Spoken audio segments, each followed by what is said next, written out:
Olá, turma boa, professor Clive aqui com vocês para mais uma aula de ciências.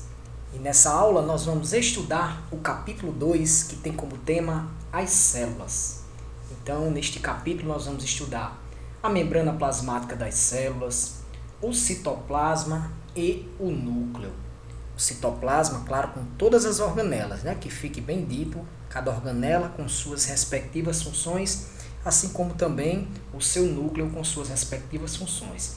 E assim nós queremos aqui nessa aula de hoje descrever o histórico, primeiramente, né, o histórico da descoberta das células e suas estruturas, reconhecer a importância da microscopia no aprofundamento do estudo das células e de forma que nós vamos estudar cada estrutura básica das células, as organelas que elas possuem, as funções que estas desempenham na estrutura celular.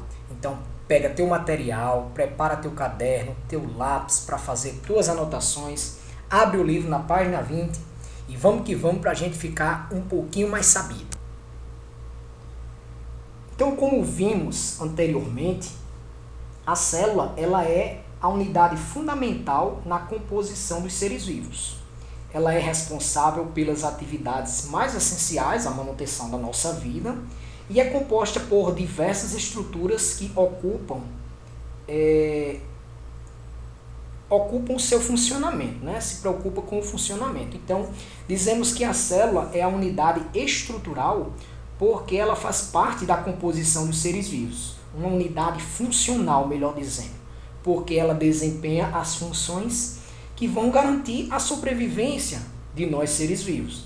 Então, além dela desempenhar as funções que garantem a sobrevivência dos organismos, é uma unidade também genética, porque nela está contida todas as informações hereditárias. Então, o cientista, tudo começou quando o cientista Robert Hooke, que nasceu em 1635 e viveu até 1703, mais especificamente em 1665, ele desenvolveu um microscópio adaptado com duas lentes sobrepostas, como você pode ver aí na imagem, no qual pôde observar pequenos objetos, animais, até mesmo plantas, células de plantas, né? Células de animais e de plantas. Então, nessa ocasião, ele percebeu que a cortiça era formada por pequenos compartimentos delimitados por paredes espessas, os quais ele nomeou célula. A cortiça que forma o caule dos vegetais, ou melhor explicando a vocês. Então, em referência ao verbete latim cella, que significa um quarto, ele pode perceber que a cortiça é um tecido, sendo um tecido vegetal morto, que tem como função proteger o caule da árvore, ele olhou assim para as extensões encontradas e viu que eram apenas espaço onde antes existia vida. Existiam células vivas. Então, dando prosseguimento a essa ideia aí, foi possível perceber como o nosso corpo é formado. Foi possível perceber como o corpo dos seres vivos é formado. Então, puxando mais para o lado do corpo humano, é possível entender, então, que o nosso corpo ele é formado por células. Essa área do estudo que se ocupa em analisar as células, tanto do ser humano como de outros seres vivos, é a citologia. E as três estruturas principais que compõem a célula, quando eu digo a célula, é a célula animal, a célula do ser humano, a célula eucariótica, que é aquela definida como a membrana envolvendo o núcleo, a membrana nuclear chamada de carioteca. Então, as três estruturas principais que compõem a célula é a membrana plasmática, o citoplasma e o núcleo. E é o que nós vamos entender um pouco sobre essas estruturas e sobre seus elementos na aula de hoje. Mas antes de detalhar cada componente, eu quero aqui passar para vocês um dado interessante, uma curiosidade que a ciência descobriu. Né? Você sabia que a maior parte das células do seu corpo não é humana? Então, que hilário, né? Das células presentes no nosso corpo, 90% não são nossas. Traduzindo, você é muito mais micróbios, bactérias do que você mesmo. E esses invasores, vamos pensar assim, entre aspas, embora invisíveis, eles são fundamentais para a nossa saúde. Qualquer desequilíbrio nesse ecossistema, que é o nosso corpo, ele pode provocar doenças, muitas delas graves. Então, por isso, não se descuide. O perigo mora dentro de você e também fora, na superfície da sua pele. Agora vamos entender o primeiro componente, que é a membrana plasmática.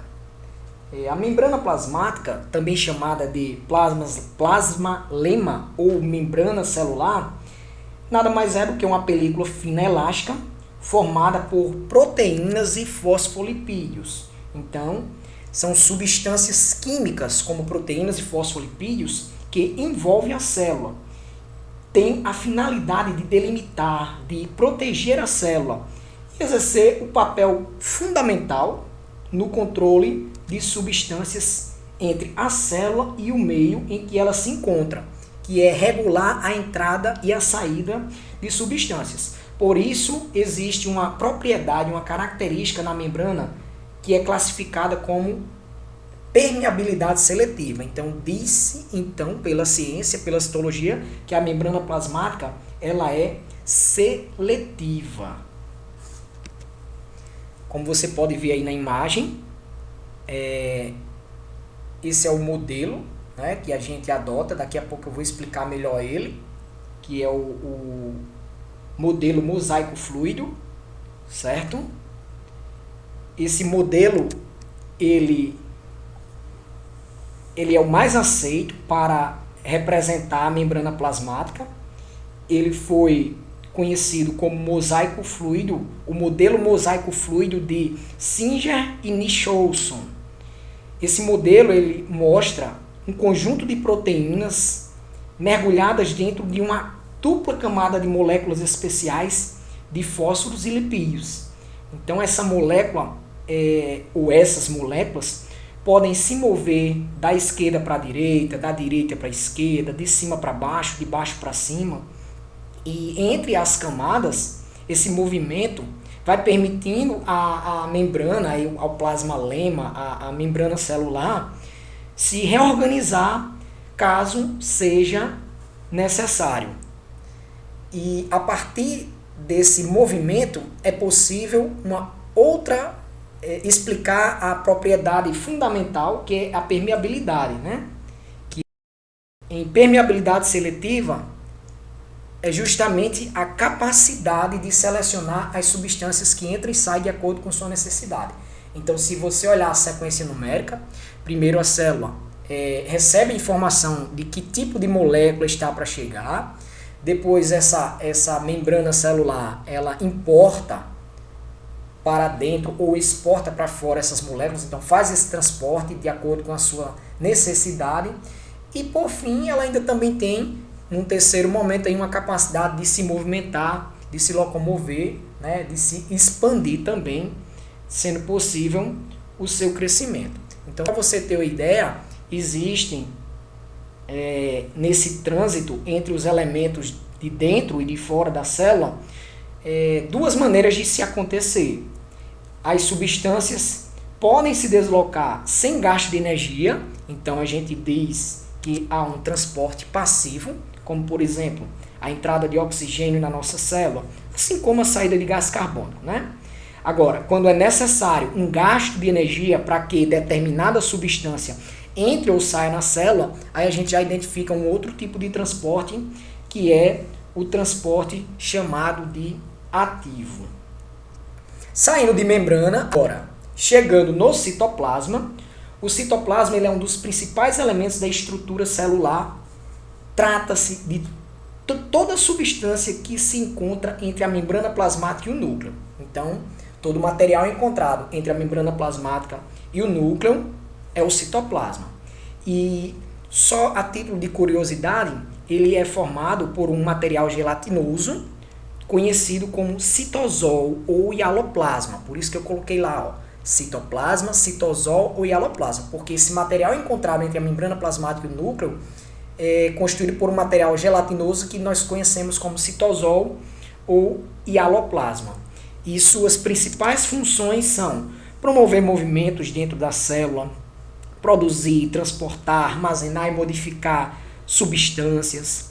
E para que tudo funcione corretamente, o citoplasma dispõe de várias estruturas, que são as organelas, que é o nosso ponto de equilíbrio da aula de hoje, o ponto central, entender essas organelas e as funções que elas desenvolvem para a vitalidade de todos os seres vivos. Então, para que tudo funcione, o citoplasma, além dessas estruturas, também é preciso ter água, sais, proteínas, açúcares, que são os componentes químicos. Aí você pode dizer, professor, até quase os mesmos componentes químicos da membrana plasmática? Sim, provavelmente os mesmos. Só que aqui a água, a substância H2O, ela vai ser bem mais abundante do que na membrana plasmática. A imagem na tela mostra o citoplasma da célula, primeiro procariótica, essa que está mais à sua esquerda, que não tem núcleo organizado, né? Ela não possui material genético delimitado por membrana, melhor dizendo, sem o núcleo organizado, e é muito comum nas bactérias e cianobactérias. A célulazinha azulzinha do meio é a ideia da célula animal. Claro que a imagem é ilustrativa, tanto nas cores como no tamanho, certo, gente? E mais à sua direita, aí no canto da tela, abaixo, na parte inferior, com esses detalhes verdes, a célula vegetal.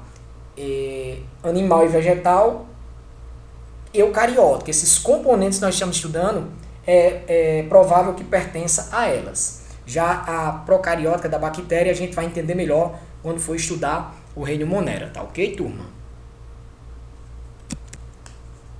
Chegou a hora de entender cada organela dentro do citoplasma. Aí nós vamos começar com a mitocôndria. Então, a mitocôndria são organelas responsáveis pela respiração celular.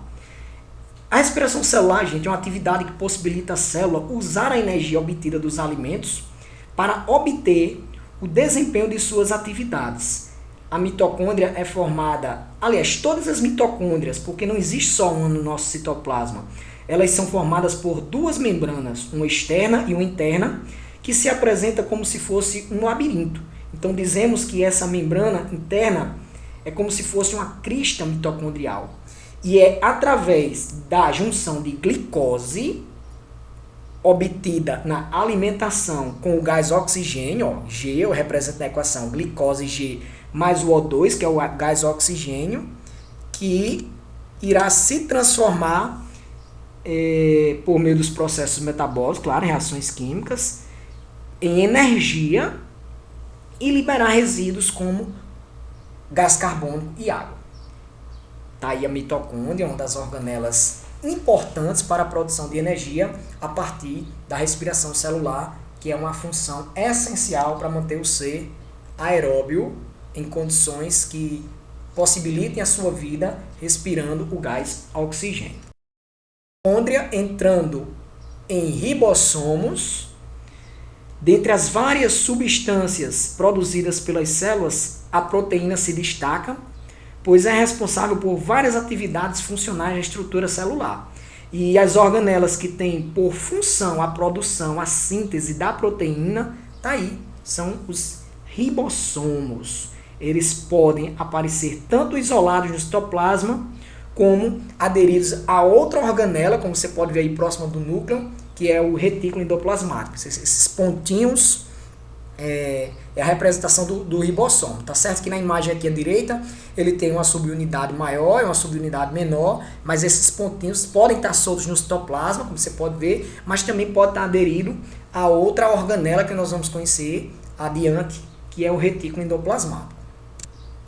E já passando para o retículo endoplasmático, nada mais é do que canais e bolsas especiais delimitadas por membranas, encontram-se próximo ao núcleo, como a gente viu na imagem anterior e nessa aí no canto superior da tela, e suas principais funções são tanto o transporte e distribuição de substâncias pelo interior da célula, como também a produção de algumas substâncias. Só para você ter ideia, existe o retículo endoplasmático liso ou não granuloso, a gente também pode chamar de REL, retículo endoplasmático liso, Aí a imagem dele na tela. É um conjunto de cisternas e túbulos sem a presença dos ribossomos nos seus canais, e ele é o que produz substâncias como, por exemplo, os lipídios, que é o colesterol, né, que a nossa célula precisa. E o retículo endoplasmático rugoso, também chamado de RER, a abreviação retículo endoplasmático rugoso, são o conjunto também de túbulos, só que agora mais achatados e com aspecto granuloso, pois existem muitos ribossomos, olha aí na tela, ligados à sua membrana, e é onde ocorre a maior produção de proteínas. Então tá aí o retículo endoplasmático com função de produzir substâncias e distribuir também. Mas distribuir para quem? Para o complexo golgiense, por exemplo, a proteína, né, ele vai conseguir armazenar, como se fosse um depósito de toda a proteína produzida no retículo endoplasmático rugoso.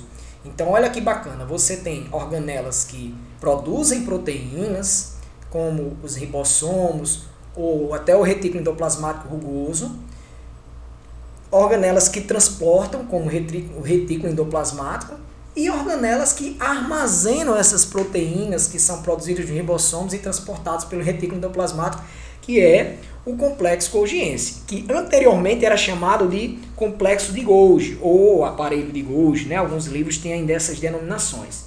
É, na verdade, uma estrutura formada por um conjunto de sacos, denominados dictiossomos, que são interligados entre si, como você pode ver aí na imagem, né? Os saquinhos, como se fossem os saquinhos de salsicha, né? E aí, voltando à ideia, algumas proteínas são produzidas pelos ribossomos, como eu disse, transportadas pelo retículo endoplasmático rugoso e direcionadas para o complexo de Golgi, onde podem ser armazenadas, podendo ou não ser modificadas pela adição de açúcares e eliminados para fora da célula ou utilizadas posteriormente pelo nosso organismo. Aí, o complexo de Golgi é outro tipo de organela. Também existe a organela lisossomos.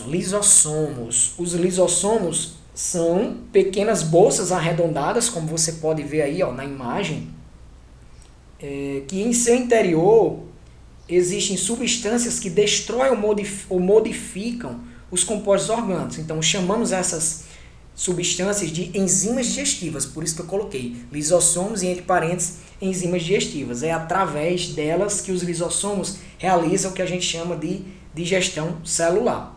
Então, o mesmo mecanismo é utilizado quando existe a presença de um corpo estranho.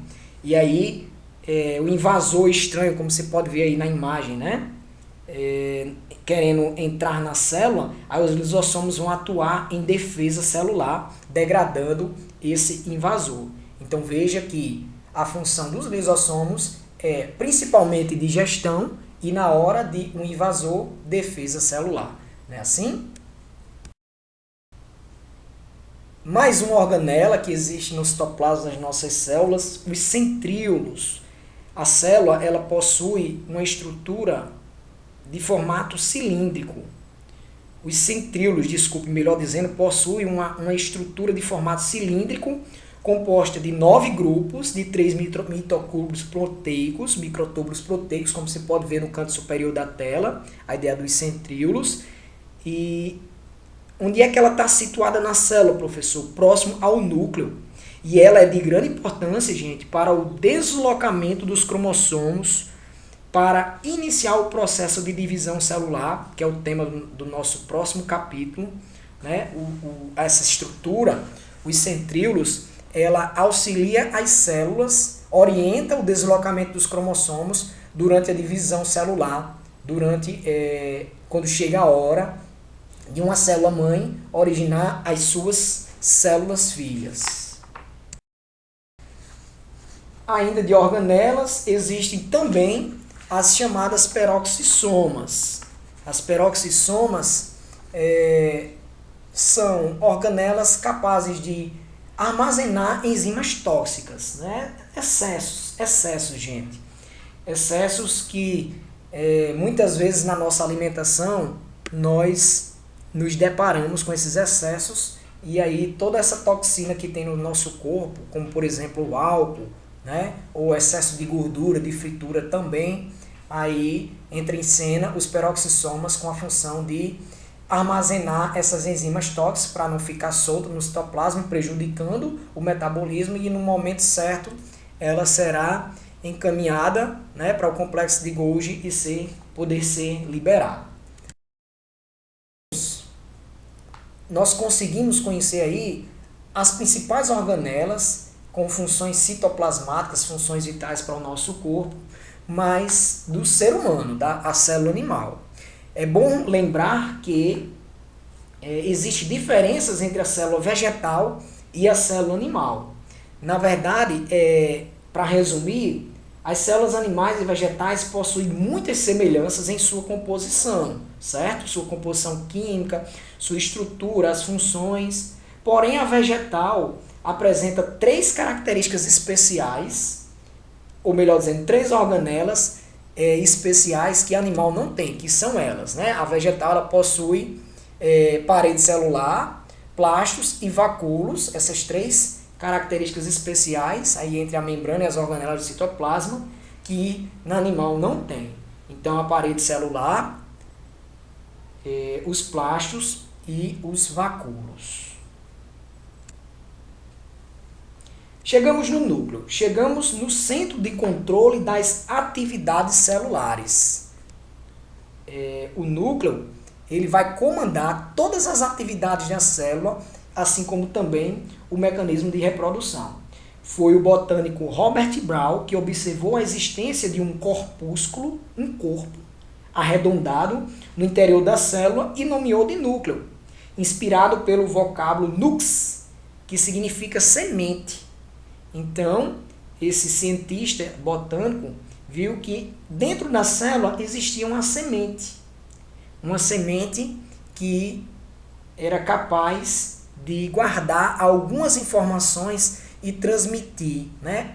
Uma semente arredondada que abrigava os cromossomos, que poderiam esses cromossomos transferir essas características para os descendentes. As principais estruturas do núcleo, vamos conhecer elas. As principais estruturas do núcleo, primeiramente, ele é envolto por uma membrana dotada de poros que facilita a troca de substâncias entre o meio interno, o dentro do núcleo e o citoplasma da célula. Essa membrana ela é conhecida como carioteca, membrana nuclear ou envoltório nuclear. A extensão do núcleo ela é preenchida por um material gelatinoso denominado nucleoplasma ou cariolinfa, que fica tudo mergulhado, imerso nesse suco nuclear gelatinoso, vamos pensar assim, que é a cariolinfa. E nesse suco nós vamos encontrar os nucléolos, que são organelas esféricas, não delimitadas por membranas, que têm por finalidade a formação e organização dos ribossomos, ou seja, a produção de proteínas que vai orientar a síntese do RNA ribossômico. E por fim, identificamos a cromatina, que é o material genético da célula. É dessa cromatina, que se originam os cromossomos tão importantes que o cientista Robert Brown observou e chamou de sementes, né? Os cromossomos tão importantes que são estruturas constituídas por longas moléculas de ácidos nucleicos, DNA e proteínas. Então, você tem aí, resumindo, as 4 estruturas de fora para dentro do núcleo, chegando com seus poros, né, para facilitar a entrada e saída de substâncias. A carioteca, após a carioteca, você já se dá conta com um material gelatinoso chamado de cariolinfa, e aí imerso, mergulhado nesse material gelatinoso, o nucleolo, que é onde vai estar sendo produzido todas as proteínas que vão comandar as atividades da célula, codificadas pelo RNA ribossômico, que vai codificar o quê? O DNA da célula, que é para formar a cromatina, a formação dos cromossomos. Então, os cromossomos Quando condensados em DNA, formar DNA, chamamos de cromossomos. Mas quando ainda não formados, chamamos de cromatina. E aí, como a gente bem viu, a função do núcleo é a transmissão de caracteres hereditários. E aí, os cromossomos são constituídos por longas moléculas de ácidos desoxirribonucleico, que é o DNA, né? E proteínas. E o DNA ele é responsável por guardar todas as informações necessárias ao crescimento, ao desenvolvimento e à reprodução da célula. E a cromatina ela é formada por proteínas de DNA, como eu falei, chamados de cromossomos, e a parte que reúne o conjunto de genes, e aí são as unidades fundamentais da hereditariedade, toda molécula é o DNA. E o DNA ele é conhecido como molécula da vida e é formado por milhares de nucleotídeos unidos uns aos outros. Tem uma aparência de uma dupla fita, uma ligada à outra. E só para você ter uma ideia, o DNA de uma única célula esticado ele pode medir até 1,7 m. A gente vai detalhar isso melhor para você lá no ensino médio, que ele vai ficar envolvido por proteínas especiais chamadas de histonas, que são como uma linha enrolada num carretel. E aí, como nós temos aproximadamente só 60 trilhões de células, cada pessoa tem em média 102 bilhões de quilômetros de DNA no seu corpo, né? Então, nós podemos considerar, novamente repetindo aí para vocês, o núcleo como a semente onde guarda todas as nossas características hereditárias. Pessoal, a estrutura das células, como estudamos até agora, ela é própria dos eucariontes, células eucariontes, seres que possuem núcleo definido por membrana. E esses organismos, como nós seres humanos, podem ser esses organismos eles podem ser unicelulares como amebas ou pluricelulares como nós seres humanos e as plantas, certo? Existe, só para você ter uma ideia, organismos nos quais o material genético não possui membrana delimitada por núcleo, que é a carioteca, que nós acabamos de estudar, que são os procariontes. Lembra das bactérias que eu citei no início da aula, que são os primitivos? E o seu núcleo só recebe uma denominação de nucleóide. E todos os procariontes, a título de ideia, a gente vai conhecer isso melhor nas bactérias, né? São os unicelulares. Porém, tanto na célula eucariótica como na célula procariótica, há cromossomo. E é no cromossomo que se localiza o DNA. Agora é com você, meu amigo, você já pode fazer o seu próprio resumo sobre as células. Eu preciso que, no mínimo, os tópicos membrana plasmática, citoplasma com suas organelas e o núcleo esteja presente no teu resumo. Esse resumo você consegue fazer também fazendo a leitura do capítulo 2 do seu livro didático, das páginas 20 a 30. Nossa aula de ciências dessa semana encerra-se por aqui. Um forte abraço do professor Clívio.